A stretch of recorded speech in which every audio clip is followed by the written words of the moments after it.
प्रधानमंत्री के पद पर नीतीश कुमार की दावेदारी को लेकर जो सवाल पूछे जा रहे थे, जब ये सवाल नीतीश कुमार से पूछे गए तो उन्होंने कहा कि पीएम बनने की कोई इच्छा मेरे मन में नहीं है। और इस वक्त हमारे साथ राजीव प्रताप रूडी साहब जुड़े हुए हैं। रूडी साहब, बहुत बहुत स्वागत है आपका जी न्यूज पर।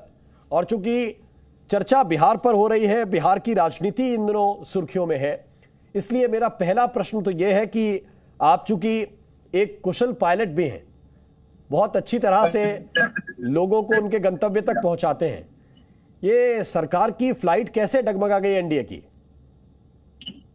देखिए, इसका जो हमने वो एनडीए का मैंडेट था और हम बड़ी संख्या में होने के बाद भी देश के प्रधानमंत्री ने संकल्प को दोहराया और नीतीश कुमार को मुख्यमंत्री के पद पर स्वीकार किया और हमारा अनकंडीशनल सपोर्ट। ये बात समझने वाला है कि आखिर में ऐसी कौन सी परिस्थिति आ गई। जी बिल्कुल। रूडी साहब, मैं आपके पास लौट कर आऊंगा। ललन सिंह इस वक्त क्या कह रहे हैं, उनकी बात आपको सुनाते हैं। ये कभी आज तक अटल जी और अडवाणी जी के समय में नहीं होता था। हम एक दूसरे दलों से किसी को ज्वाइन नहीं करवाते थे, दल बदल नहीं करवाते थे, लेकिन इनको उससे मतलब नहीं है। इनको गठबंधन चलाने से मतलब नहीं है। इनको इस बात से मतलब है कि गठबंधन में लाइए, उसको अपमानित कीजिए, उसका पैर कतरिए, उसको छोटा करिए, उसको जितना कर सकते हैं वो करिए। तो क्या आप लोग हम आपको बता रहे हैं, हम पहले बिहार की स्थिति बता दें। बिहार में इनके साथ जब हमारा गठबंधन था 2005 में, हमारी संख्या सबसे ज़्यादा थी, फिर भी नीतीश कुमार जी ने इनको पर्याप्त प्रतिनिधित्व दिया। 2010 के चुनाव में हम 118 विधानसभा सीट पर जीते थे। हम अकेले चाहते तो सरकार बना सकते थे। मुख्यमंत्री नीतीश कुमार जी ने कहा कि नहीं, गठबंधन धन का मतलब ये नहीं है। अगर कोई सहयोगी दल हमारे साथ है तो हम उसका भी सम्मान करेंगे, और उन्होंने इनको पर्याप्त प्रतिनिधित्व अपनी सरकार में दिया।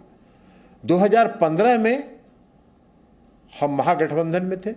महागठबंधन से 2017 में हम बाहर आए, और तब भी जब सरकार बनी एनडीए की, तब भी इनसे ज़्यादा मेरी संख्या थी। फिर भी हम लोगों ने इनको पर्याप्त प्रतिनिधित्व दिया, इनको सम्मान दिया। 2019 के चुनाव में इनको प्रधानमंत्री बनना था, तो इन्होंने पूर्ण सहयोग गठबंधन धर्म का पूरा पालन किया, इसलिए कि इनको सांसदों की संख्या चाहिए थी, और यही परिणाम था कि हम 40 में 39 सीट जीते। लेकिन 2020 के विधानसभा के चुनाव में इन्होंने षड्यंत्र करना शुरू किया। हमारी संख्या कैसे घटे, हम कैसे समाप्त हों, इसका प्रयास इन्होंने शुरू किया। भारतीय जनता लोक जनशक्ति पार्टी को भड़का के उसको जनता दल यू के खिलाफ खड़ा करने के लिए उकसाया। उसके बाद भारतीय जनता पार्टी के नेताओं को इन्होंने लोजपा का टिकट दिलवाया।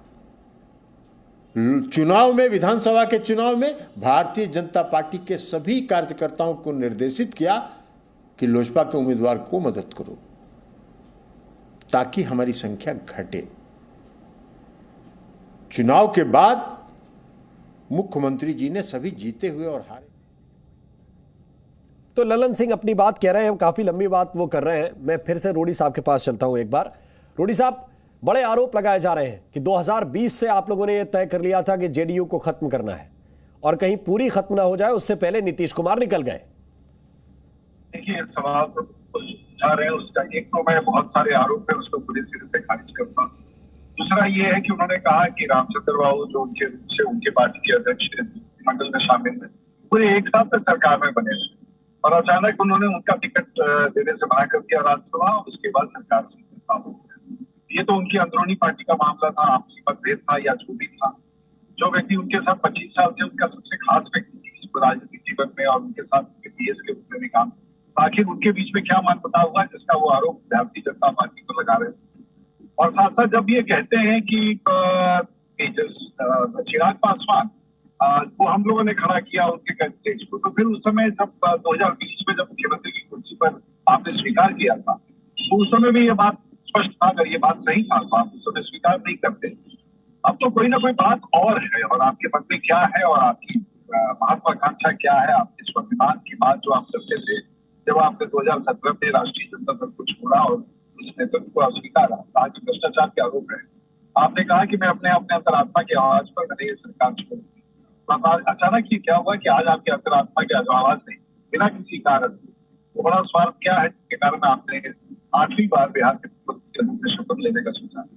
ये सवालों का उत्तर बिहार की जनता और देश के लोग जी अभी तक आपका छवि रूडी साहब, लेकिन ये तो वही आम आदमी की बात हो गई जो ये जानना चाहता है कि नीतीश कुमार ने ऐसा क्यों किया। स्वाभाविक है कि बिहार की जनता ये प्रश्न तो जानना चाहेगी कि एक अच्छी सरकार चल रही थी, दोनों तरफ से एक जो आप लोगों का पुराना गठबंधन है वो काम कर रहा था।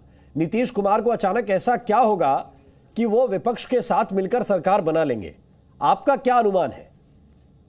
देखिए, मैं अनुमान पर नहीं जाना चाहता हूँ। आपने भी कहा कि मैं उस अनुमान पर जाना ही नहीं चाहता तो क्या चाहते हैं, ये विश्वासघात का कारण क्या था, ये वो बता सकते हैं जी। और तरह तरह की टिप्पणियां माननीय मुख्यमंत्री जी के ऊपर हो रही है। मैं समझता हूँ कि जो उनका राजनीतिक इतिहास है काफी संघर्ष पड़ा है और शायद ये कहीं ना कहीं एक ब्लैक स्पॉट उनके पॉलिटिकल कैरियर पर आया गया, जबकि हमारा अनकंडीशनल अप्रोच था। हमारे यहाँ कोई भ्रष्टाचार का चार्ज नहीं था जिसको छोड़ करके गए। एक जब वो 2017 में राष्ट्रीय जनता दल को छोड़ गया, वो एक सिद्धांतिक निर्णय, आज वो सिद्धांतिक निर्णय क्या है बिहार की जनता इस बात को जानती है। नहीं, वो तो केवल इतना कह रहे हैं कि आप लोग उनको खत्म कर रहे हैं, बड़ा नुकसान पहुंचा रहे थे, इसलिए ये हुआ। कहाँ किस कोई प्रमाण ही नहीं है, वो तो आपसी उनके पार्टी का द्वंद्व था। ठीक है, रामचंद्र बाबू उनके थे, पिछले 30 साल से उनके साथ काम कर रहे थे।